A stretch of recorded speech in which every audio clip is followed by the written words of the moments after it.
اعوذ باللہ السمیع العلیم من الشیطان الرجیم بسم اللہ الرحمن الرحیم۔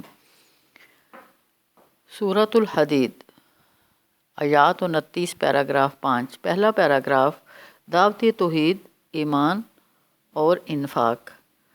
دوسرا پیراگراف اہل کتاب کی طرح سخت دل نہ بنو۔ تیسرا پیراگراف اجر انفاق۔ چوتھا پیراگراف دعوت مسابقت۔ پانچواں پیراگراف تمام رسولوں کی بعثت کا مقصد قیام عدل ہے۔ مرکزی مضمون لیقوم الناس بالقسط، صحیح عقیدہ توحید کے ساتھ نفاق اور حب دنیا، بخل اور رہبانیت سے بچتے ہوئے مال اور جان کا جہاد کرو، تاکہ ایسی اسلامی حکومت قائم ہو جائے جو تمام پیغمبروں کی طرح عدل و انصاف کر سکے۔ زمانہ نزول سورۃ الحدید صلح حدیبیہ سے پہلے 5 یا 6 ہجری میں نازل ہوئی، جب مسلمانوں کو اہل کفر سے جانی جہاد کے ساتھ ساتھ مالی جہاد کی سخت ضرورت تھی۔ اس لیے اس صورت میں جہاد بالحدید یعنی جہاد بالسیف کے ساتھ ساتھ جہاد بالمال یعنی انفاق کی پرزور اپیل کی گئی۔ کتابی ترتیب کے اعتبار سے پہلے سورۃ الحدید ہے، پھر سورۃ المجادلہ، پھر سورۃ الحشر، پھر سورۃ الممتحنہ۔ نزولی ترتیب کے اعتبار سے پہلے سورۃ الحشر ربیع الاول 4 ہجری میں، پھر سورۃ الحدید 5 ہجری کے اوائل میں نازل ہوئی، پھر سورۃ المجادلہ جنگ احزاب کے بعد 5 ہجری کے اواخر میں، پھر سورۃ الممتحنہ فتح مکہ سے پہلے غالباً 8 ہجری کے اوائل میں نازل ہوئی۔ سورۃ الحدید کا کتابی ربط پچھلی سورۃ الواقعہ میں جن السابقون اصحاب الیمین کی اجر و ثواب کا ذکر تھا، یہاں سورۃ الحدید میں ان کے اوصاف بیان کیے گئے ہیں کہ وہ صفات الہی پر کامل ایمان رکھتے ہیں اور دل کھول کر انفاق کرتے ہیں، بیرونی دشمنوں کا یعنی کافروں سے جہاد کرتے ہیں اور عدل و انصاف کے قیام کو یقینی بناتے ہیں۔ اگلی سورۃ المجادلہ میں اسلامی ریاست کے اندرونی دشمنوں یعنی منافقین سے جہاد کے لیے ان کی پہچان کی ہدایت ہے۔ سورۃ الحدید میں مضامین کا ربط۔ سورۃ الحدید میں سب سے پہلے اللہ کی صفات اور ان پر ایمان کا ذکر ہے، پھر انفاق کا مطالبہ ہے، اس کے بعد جہاد و قتال کا مطالبہ ہے، آخر میں عدل و انصاف کے قیام کی دعوت ہے جو تمام رسولوں کی بعثت کا مقصد رہا ہے۔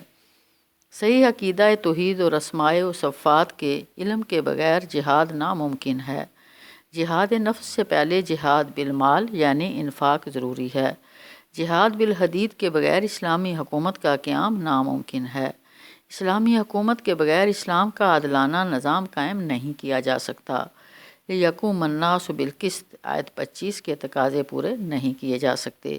سورۃ الحدید میں بعض موانع کا ذکر۔ ایسی صورت میں بعض یعنی اہم رکاوٹوں کا ذکر کیا گیا ہے۔ کامل ایمان کی راہ میں سب سے بڑی رکاوٹ اللہ کی صفات سے لا علمی ہے۔ انفاق کی راہ میں سب سے بڑی رکاوٹ بخیلی اور دنیا کی محبت ہے، آیت 24۔ جہاد کی راہ میں سب سے بڑی رکاوٹ رہبانیت ہے، آیت 27۔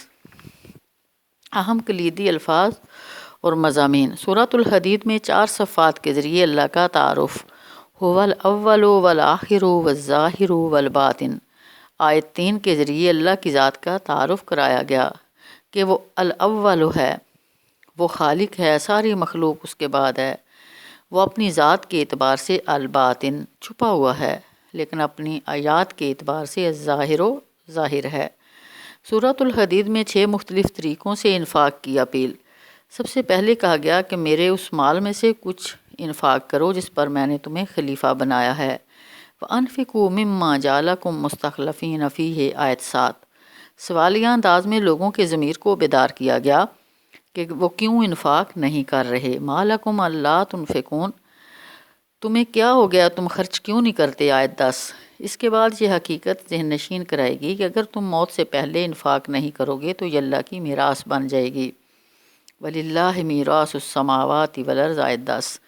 پھر یہ بتایا گیا کہ اسلام کی فتح کے بعد کہ انفاق و قتال کے مقابلے میں اسلام کی غربت کے زمانے میں کیا گیا انفاق اور قتال کا درجہ بلند ہوگا، آیت 10۔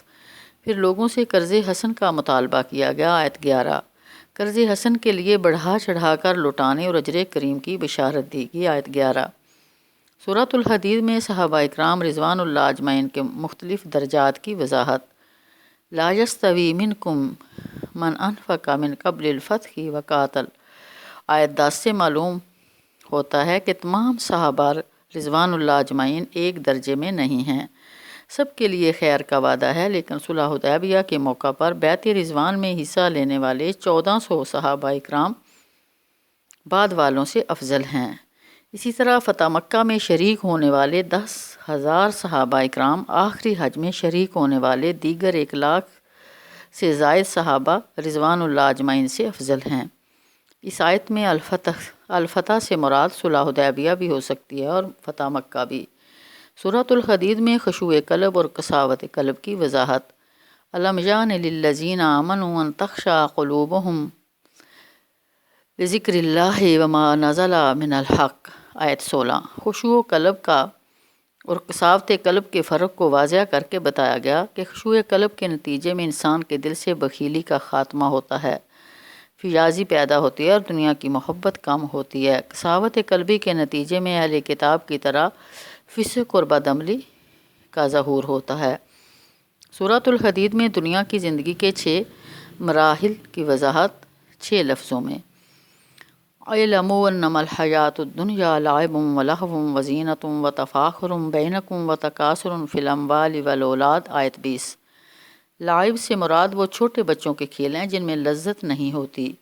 لہو سے مراد وہ کھیل ہیں جن میں لذت ہوتی ہے، جو بلوغت کے بعد نوجوانوں کی دلچسپی کا باعث بنتے ہیں۔ اس میں موسیقی بھی شامل ہے۔ زینت سے مراد وہ ٹیپ ٹاپ میک اپ اور آرائش و زبائش سے وہ تمام رویے ہیں جو اس کے اگلے مرحلے میں جنم لیتے ہیں۔ تفاخر سے مراد انسان کا ایک دوسرے پر فخر جتانا ہے اور اپنے آپ کو دوسروں سے بہتر سمجھنا ہے۔ تکاثر فی الاموال سے مراد مال کی دوڑ دھوپ میں ایک دوسرے سے زیادہ حاصل کرنے کی کوشش میں مگن ہو جانا ہے۔ تکاثر فی الاولاد سے مراد اولاد کی کثرت میں ایک دوسرے سے آگے نکلنے کی ذہنیت۔ سورۃ الحدید میں مغفرت میں سبقت اور جنت کے لیے سبقت کی اپیل۔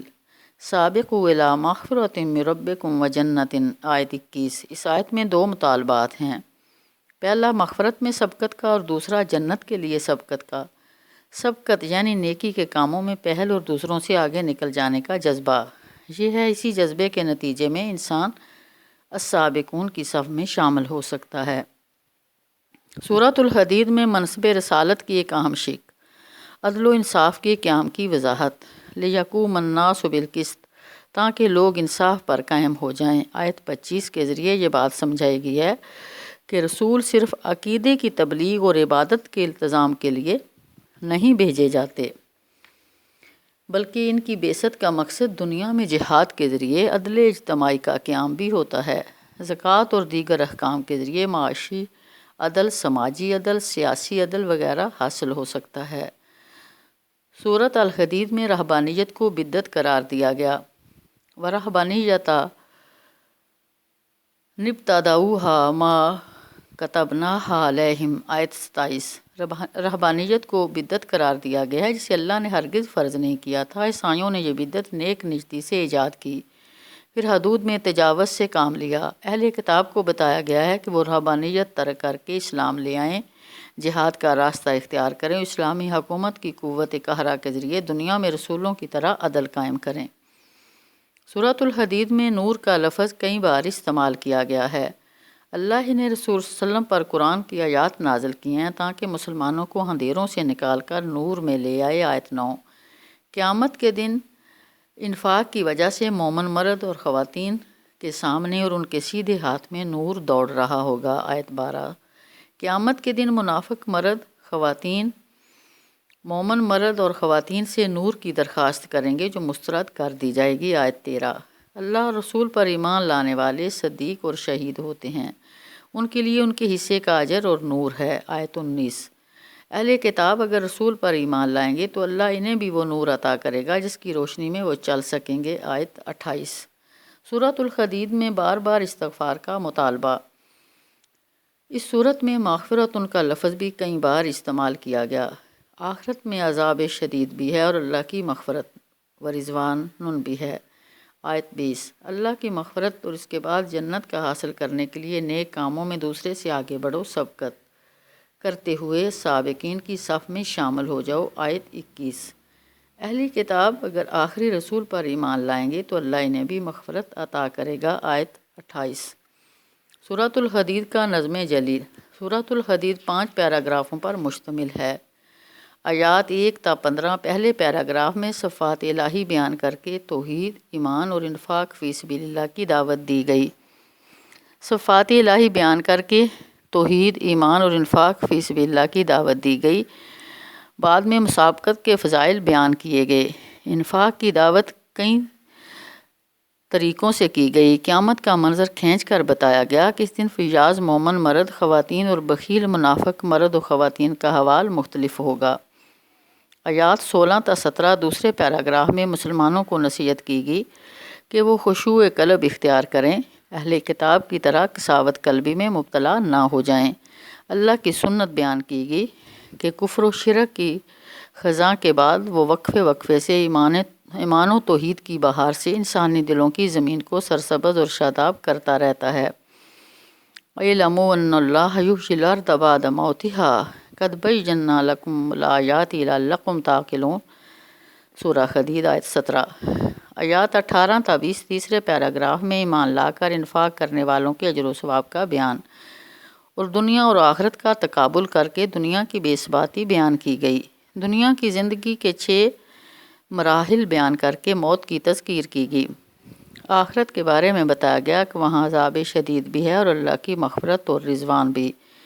وفی الآخرۃ عذاب شدید ومغفرۃ من اللہ ورضوان وما الحیاۃ الدنیا الا متاع الغرور۔ آیات 21 تا 24 چوتھے پیراگراف میں اللہ کی بخشش و مغفرت اور ابدی جنت کی طرف دعوت مسابقت بھی ہے۔ سابقوا الی مغفرۃ من ربکم وجنۃ کے الفاظ سے دعوت مسابقت جان و مال کے نقصان پر صبر کی اپیل کر کے بخل سے پرہیز کرنے کی تلقین کی گئی ہے۔ آیات 25 تا 29 پانچویں اور آخری پیراگراف میں رسولوں کی بعثت کا مقصد عدل و انصاف کا قیام بیان کیا گیا۔ لقد ارسلنا رسلنا بالبینات وانزلنا معهم الکتاب والمیزان لیقوم الناس بالقسط۔ رسول بینات، کتاب اور میزان لے کر آتا ہے اور بعض کو لوا بھی دیا جاتا ہے۔ وانزلنا الحدید فیہ باس شدید ومنافع للناس۔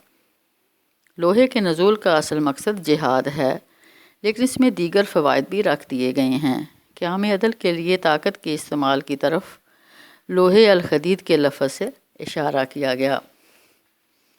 رسول اللہ صلی اللہ علیہ وسلم کی نبوت کے سلسلے کو حضرت ابراہیم علیہ السلام اور ان کی نسل کے دیگر انبیاء سے جوڑتے ہوئے اہل کتاب بالخصوص عیسائیوں کو رہبانیت ترک کر کے اسلام قبول کرنے کی دعوت دی گئی۔ وَرَهْبَانِيَّةٌ ابتدعوها ما كتبناها علیہم۔ رہبانیت کو بدعت قرار دیا گیا۔ نبوت کے بارے میں بتایا گیا کہ یہ صرف بنی اسرائیل کا استحقاق نہیں ہے، اللہ تعالیٰ نے آخری رسول بنی اسماعیل میں پیدا کیا ہے۔ اہل کتاب کو ترغیب دی گئی کہ اگر وہ اسلام لے آئیں گے تو وہ انہیں دوہرے اجر سے نوازے گا، پھر وہ قرآن و سنت کے نور کے سائے میں اپنا سفر جاری رکھ سکیں گے۔ سبحان اللہ۔ فرمایا وَآمِنُوا بِرَسُولِهِ يُؤْتِكُمْ كِفْلَيْنِ مِن رَحْمَتِهِ وَيَجْعَل لَّكُمْ نُورًا تَمْشُونَ بِهِ وَيَغْفِرْ لَكُمْ۔